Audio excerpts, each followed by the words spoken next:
an international student in the US can feel like there are so many rules to follow, and it can get overwhelming. With so many rules, it's easy to miss out on some important things that could be to your advantage. In this video, I'll share 5 things you may not know about being an international student in the US.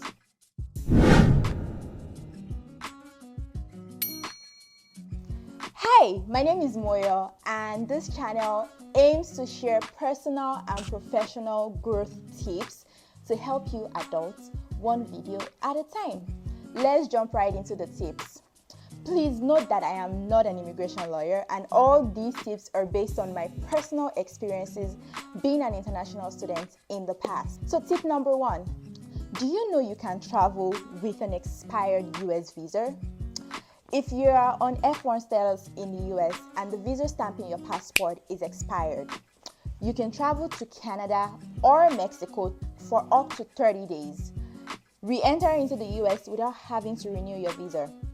This process is called automatic revalidation. Just make sure your I-20 is up to date and speak to your DSO in your school. Tip number 2.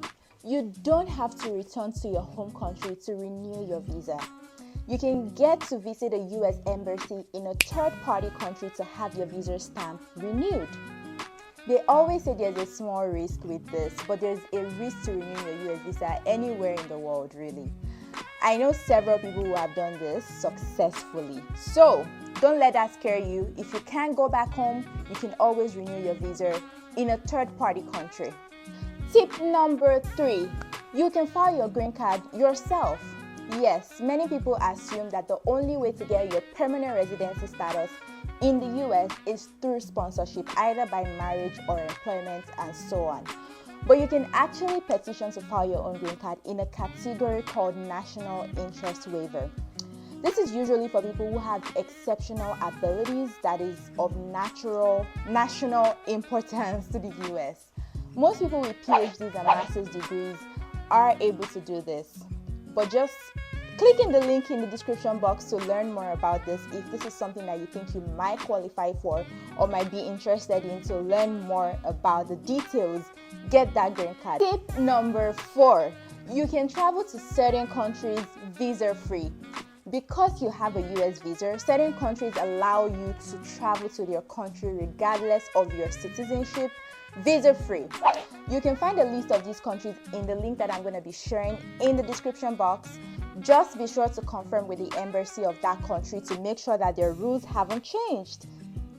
You can travel. You can be a travel bae and be outside while you have a US visa regardless of your passport.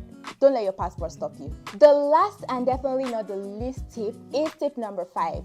You can start a business in the US on an F1 visa. Yes, if you're interested in entrepreneurship, you can potentially become a founder of a company as long as you have a co-founder who is a US citizen. However, the student is not allowed to be paid by the company unless they get a work permit. So please be sure to confirm the details as shared in the description box with an immigration lawyer. And there you have it. Those are 5 important things that could make your journey as an international student in the US a bit more exciting and less bothersome and stressful. Don't forget to thumbs up this video and subscribe to this channel if you found this video useful. And of course, share it with your international student friends, even if you're not an international student, or if you think that there's somebody that might find things in this video helpful. Share it with them. See you guys next time. Thanks for watching. Bye.